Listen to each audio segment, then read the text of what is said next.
Olá, pessoal. Então, hoje vamos falar um pouquinho sobre recursos, inversão de prioridade, né? Falar um pouquinho sobre seção crítica também. Então, algumas informações relevantes para sistemas de tempo real e que vão deixar cada vez mais claro que definir corretamente as prioridades do sistema e também saber proteger corretamente recursos compartilhados é muito importante. Então, vamos lá. Bom, então primeiro a gente vai definir o que é recurso no sistema operacional para nós, né? Então, recurso é qualquer coisa ou qualquer entidade que uma tarefa possa utilizar. Um teclado, recurso. Um display, recurso. Conversor AD, recurso, né? Um periférico qualquer de comunicação serial, recurso. Variáveis, vetores, matrizes, qualquer coisa que ocupe memória RAM. Memória RAM é recurso, né? Se eu considerar um endereço específico de memória RAM, né? Então, os recursos eles podem ser utilizados por mais uma tarefa. Uma variável pode ser compartilhada por tarefas, né? Um periférico pode ser compartilhado por tarefas. É só ver quando eu faço um printf dentro de uma tarefa, ele vai provavelmente printar pela serial e várias tarefas podem fazer isso. Então, a porta serial, nesse caso, é um recurso compartilhado, né? Então, para poder usar uma tarefa num sistema preemptivo, desculpa, para uma tarefa poder usar um recurso num sistema principalmente preemptivo, ela tem que ter direito exclusivo de acesso, né? E isso é meio óbvio, né? Então, eu vou printar uma frase. Imagina que eu perca o acesso no meio do print, e daí outra tarefa printa outra coisa no meio, né? Então, eu vou atualizar um campo da tela, e outra tarefa entra e bagunça o que eu estou atualizando, né? Até porque um display tem um protocolo que tem requisito temporal, uma comunicação tem um protocolo com requisito temporal, ou tem uma sequência lógica, né? Tem uma máquina de estados que tem que iniciar a comunicação, transmitir os dados e finalizar. Então, isso não pode ser interrompido. Então, eu preciso ter esse acesso exclusivo ao recurso, e isso é conhecido como exclusão mútua, e eu tenho um objeto do sistema operacional que eu uso para poder garantir a exclusão mútua do acesso a um recurso, né? Mas o grande problema quando eu tenho recursos compartilhados, pessoal, é a inversão de prioridade. Então, nesse gráfico eu tento explicar bem simples, bem fácil o que é, de forma bem simples, o que é a inversão de prioridade, né? Então, imaginem que a tarefa A e a tarefa B, nesse caso, sendo a de maior prioridade a A de menor prioridade e a C a de maior prioridade, elas compartilham um recurso qualquer. Seja uma tela, seja um periférico serial, qualquer coisa, né? Então, imaginem que a tarefa A de baixa prioridade está executando e em um dado momento ela adquire esse recurso. Depois a gente vai falar sobre o que era adquirir o recurso, né? É fazer uma chamada do sistema operacional. E a partir dali ela passa a usar o recurso, né? Só que nesse ponto aqui ela não terminou de usar o recurso e uma tarefa de maior prioridade fica pronta. Então essa tarefa A aqui vai ser interrompida porque esse sistema é preemptivo e a tarefa C de alta prioridade passa a executar. No entanto, durante a execução dessa tarefa C, ela precisa do recurso compartilhado com a tarefa A. E ele está adquirido pela tarefa A, que ela está usando aqui. Então a tarefa C, ela tem que ceder o processador para a tarefa A, para que ela possa concluir de usar o recurso compartilhado e assim a tarefa C possa utilizar esse recurso. Isso por si só, pessoal, já é inversão de prioridade. Então a tarefa A está executando para que impedindo que uma tarefa de maior prioridade, que é a tarefa C, execute. Mas a coisa pode ficar pior, porque quando a tarefa C cede o processador para a tarefa A, tarefas de prioridade intermediária entre essa prioridade alta e baixa podem também executar e podem interromper a tarefa A. Então, nesse caso aqui, uma tarefa B entrou em ação. E isso vai fazer com que cada vez mais atrase o processamento da tarefa de maior prioridade do sistema. Então, isso piora e muito a questão da inversão da prioridade, porque durante esse tempo aqui, a tarefa A e a tarefa B estão executando, mesmo tendo prioridade inferior à tarefa C, né? Então, nesse caso aqui, quando a tarefa B termina de executar, o direito a executar volta para a tarefa A, ela termina de usar o recurso compartilhado e só então a tarefa mais prioritária ganha o recurso e pode executar, né? Então, esse compartilhamento de recurso, ele por si só não é bom, mas se eu tiver tarefas com prioridade intermediária no meio desse compartilhamento de recurso, ele pode ficar pior ainda, né? Então, eu trago para vocês um exemplo clássico aqui, ele é de 97, né? De o que causou uma inversão da prioridade e o problema que foi isso aí, né? Então, lá em 97, teve uma missão não tripulada a Marte, em que a NASA enviou um robô móvel, né, um carrinho ali com sensores para Marte para coletar dados meteorológicos, imagens fotográficas e entre outras coisas, né? Então, esse robozinho pousou em Marte e começou a ter alguns problemas, né? Então, após alguns dias de missão, ele começou a reiniciar frequentemente, né? E como ele ficava reiniciando frequentemente, ele não conseguia enviar nenhum dado para a Terra, né? Então, para entender o problema, a gente mostra uma descrição bem simples do sistema, né? Então, ele é um sistema com um processador só, era um core só, e o sistema operacional era o VxWorks. Pessoal, é um sistema operacional amplamente utilizado, ele é super confiável para uso militar, né, uso espacial, e é um sistema tradicional primitivo por prioridades, né? Bem completo esse sistema, bastante tempo no mercado. E esse sistema ele usava um barramento VME, eu já falo sobre ele, para ligar os sistemas de rádio, de visão, né, e um outro barramento, aí, 1553. Esse barramento 1553, ele efetuava a ligação do sensor solar, scanner de estrela, sensores de aterrissagem, acelerômetro, altímetro, entre outras coisas, né? Mais simples, tá? Então, esse era basicamente o sistema. O que é esse barramento VME, pessoal? Ele é um protocolo para aplicações de elevado processamento. Por exemplo, vocês viram que está a câmera ligada, coisas de imagem, né, ligado nele. Geralmente é utilizado em sistema de aplicação militar, telecomunicações, automação, né? Ele é um barramento paralelo que permite a interconexão de vários módulos. Então,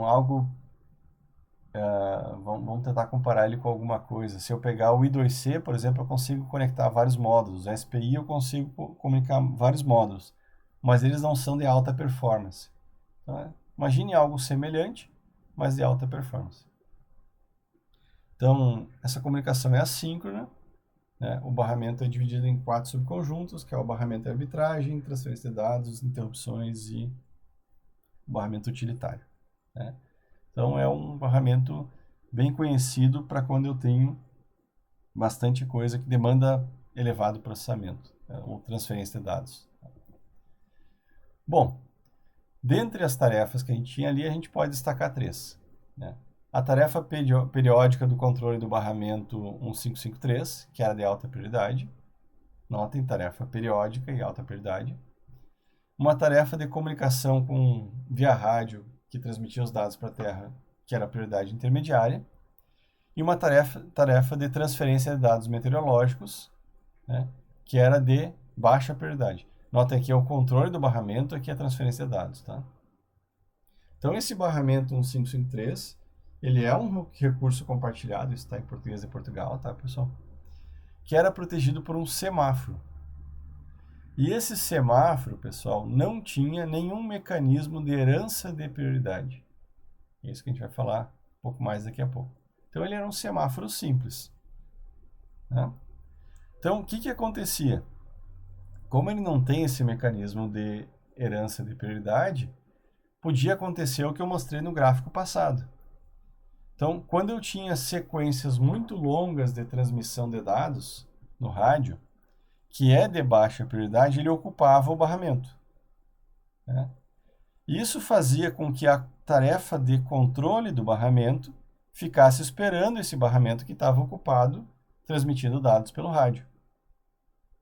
E como o sistema tinha um watchdog, não sei se eu mostro aqui, ó, como a tarefa de alta prioridade ela tinha um controle por watchdog, então se ela não fosse ativada num certo tempo, ela tinha um prazo, ela disparava o watchdog e reiniciava o sistema, né? Então, quando o sistema começou a transmitir muitos dados, ele ocupou muito tempo do recurso compartilhado, essa tarefa de alta prioridade não executou, e por ela não executar, disparou o watchdog e reiniciava o sistema, né? Então, o watchdog ele sempre deve ser utilizado num sistema de alta confiabilidade, porque quando ocorre algo que não deveria acontecer, ele reinicia o sistema para que o sistema volte a funcionar. O problema é que esse teste de transmitir muitos dados pelo rádio nunca aconteceu na Terra, na verdade. Ele só começou a acontecer quando o robô já estava em Marte, né? Então, imaginem o pepino, né, pessoal? Gastaram milhões de dólares para enviar um foguete até Marte, que demorou um bom tempo para chegar lá. O robô pousa e começa a reiniciar, né? Então, os caras, no mínimo, queriam matar os projetistas do tal robô, né? Então, como que eles conseguiram resolver o problema? Pessoal, ninguém gasta milhões de dólares para mandar um negócio para Marte sem ter uma forma de corrigir algum problema que possa acontecer, né? Então, eles tinham um sistema de trace, de log do sistema, né, no sistema VirtuosWorks, e antes que ocorresse um reset, eles conseguiam coletar essas informações, né? E ao coletar esse log, eles descobriram que era o que estava acontecendo e acionaram um mecanismo de herança de prioridade. Imaginem, pessoal, o sistema tinha mecanismo de herança de prioridade no semáforo e os projetistas da NASA não habilitaram o mecanismo de herança de prioridade, né?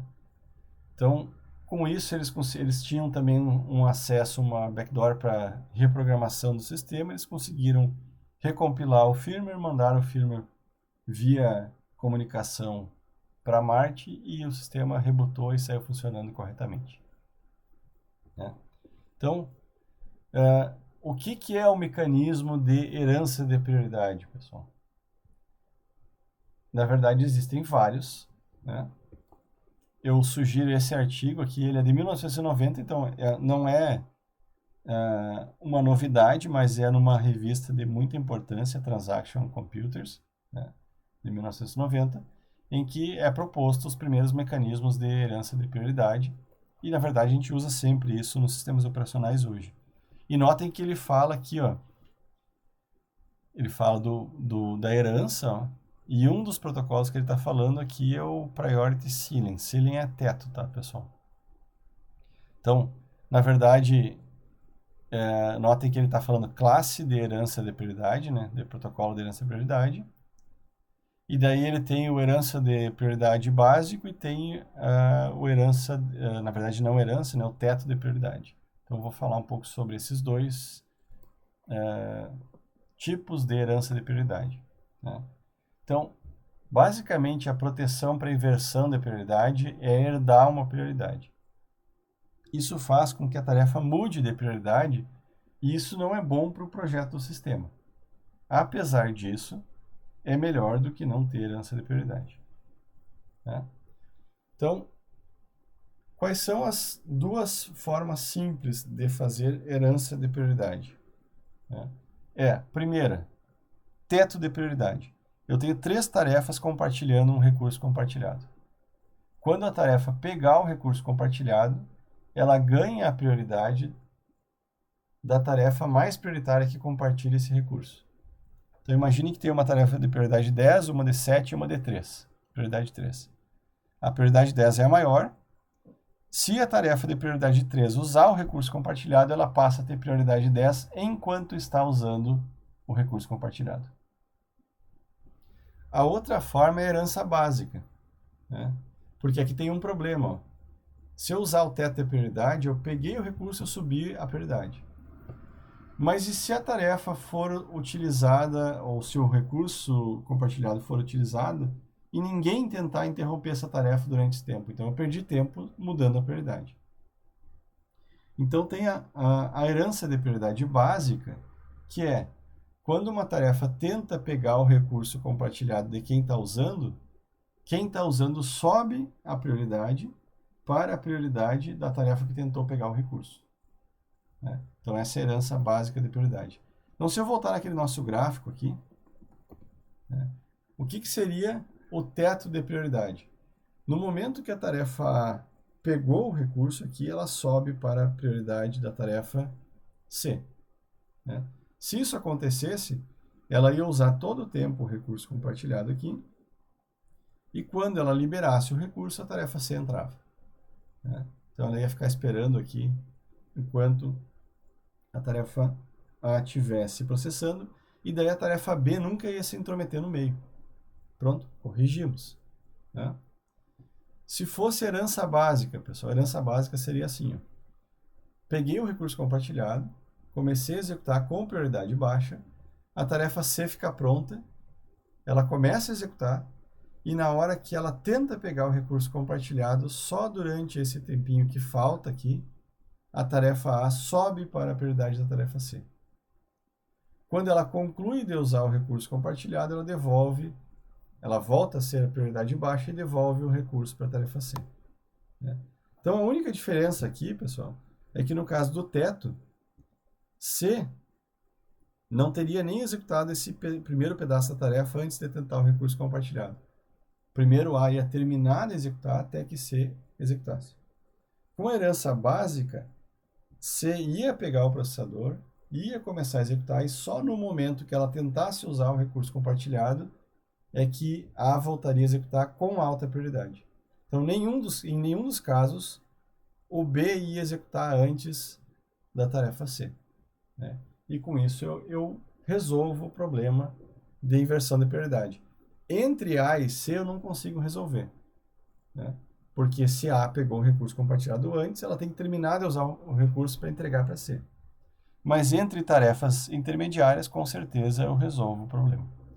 E com essa forma, a tarefa que era de baixa prioridade, ela conclui o uso do recurso o mais rápido possível, porque ela subiu de prioridade.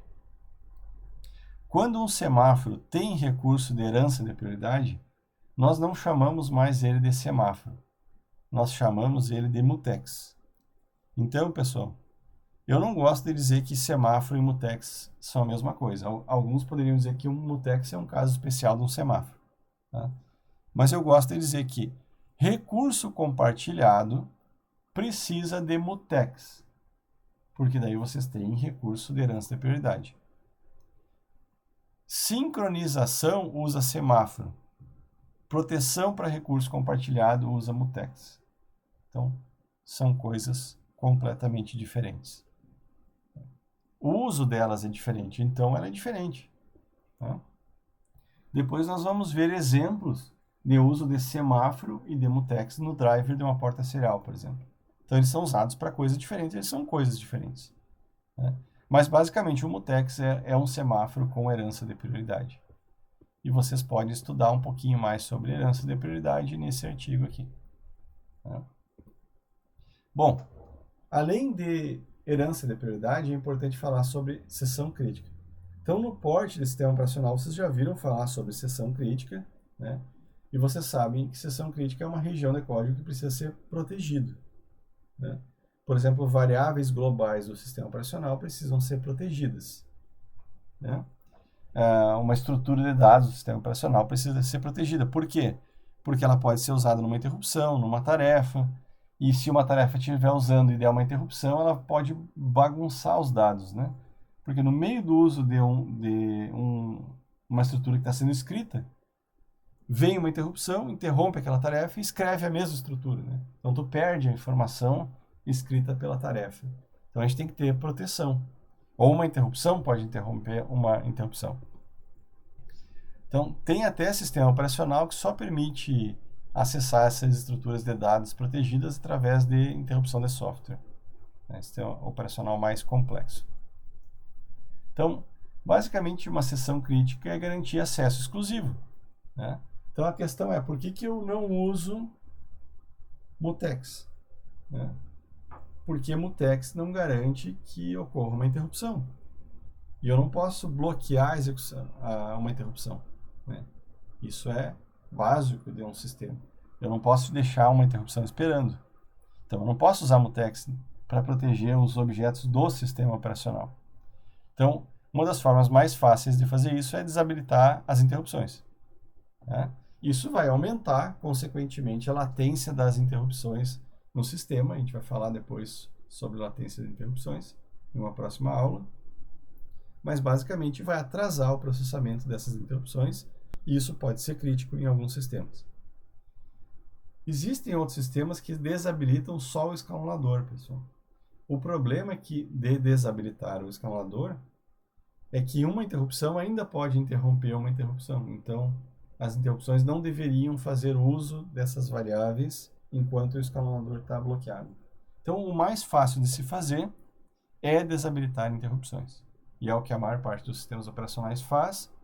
E quando eles não fazem isso, eles usam um outro recurso, que é postergar o processamento, que a gente vai falar também numa próxima aula. E semáforo e mutex, pessoal, só serve para criar região crítica entre tarefas, né? E além disso, se eu for proteger uma variável global entre tarefas, simplesmente uma escrita no inteiro, por exemplo, talvez nem valha a pena utilizar o semáforo ou mutex, porque o próprio semáforo ou mutex vai mexer em estruturas do sistema. Se ele vai mexer em estruturas do sistema, provavelmente ele vai bloquear interrupções. Então, será que não é mais fácil eu bloquear a interrupção, escrevo na variável, desbloqueio a interrupção? Então, em alguns casos, é mais fácil criar região crítica com bloqueio de interrupção, ou melhor, inclusive, do que utilizar um semáforo ou um mutex. Desculpa, mutex nesse caso, né? Se a gente está protegendo o recurso compartilhado, a gente está falando de mutex. Tá? Bom, outra coisa que pode acontecer num sistema de tempo real mal projetado é um deadlock, é um impasse, né? E o impasse é bem fácil de ser entendido, né?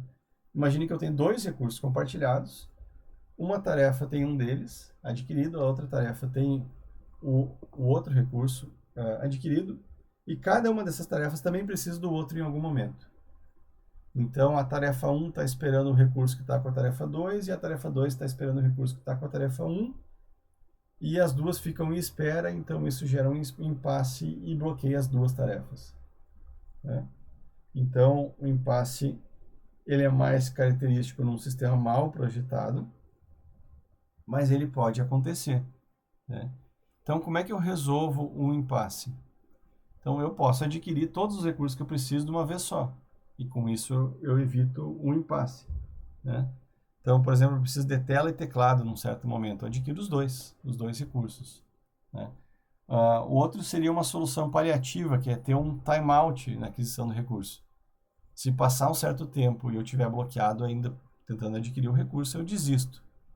E daí, com isso, a gente faz um tratamento depois, se ocorrer o timeout, né?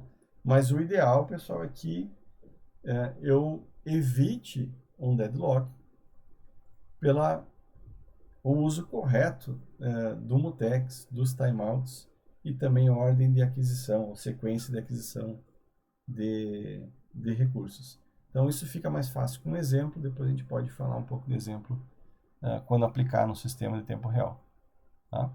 Então, ele é mais comum em sistema mais complexo de larga escala, mas ele acontece sim em sistema embarcado, tá, pessoal? E a outra coisa, característica bem tradicional do sistema de tempo real, é que pode ocorrer sobrecarga, né? O que é sobrecarga? Quando a gente chegar no 100% do processador e não dá tempo de processar tudo, né? Então, quando ocorrer sobrecarga, obviamente as tarefas de menor prioridade vão ser as mais prejudicadas, né? Então, nunca é desejável ter sobrecarga num sistema de tempo real. Ah, mas se eu estiver no limite da sobrecarga, eu posso tentar fazer alguma otimização de software, redistribuir as prioridades, mas vai chegar num certo limite que talvez eu tenha que, inclusive, trocar o hardware. Eu preciso de um processador com mais core, um processador com maior capacidade de processamento, né? Talvez esse seja a única solução para sobrecarga, mas a sobrecarga nunca é desejável, certo, pessoal?